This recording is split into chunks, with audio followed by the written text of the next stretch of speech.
বাড়িতে বাস্তুদোষ কাটাবার জন্য বা বাড়ি ঘরের থেকে মানুষের নজর কাটাবার জন্য, দোকান থেকে মানুষের নজর কাটাবার জন্য বা ব্যবসা বাণিজ্য জায়গা থেকে মানুষের নজর কাটাবার জন্য আমরা প্রত্যেকেই লেবু লঙ্কা ব্যবহার করে থাকি।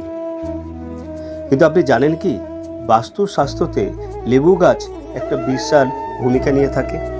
আপনার বাস্তুতে যদি লেবু গাছ বসিয়ে থাকেন তাহলে আপনার বাস্তুদোষ কেটে যাবে। বাস্তুশাস্ত্রে উল্লেখ আছে বুদ্ধাস হ্যান্ড নামে পরিচিত লেবু গাছের।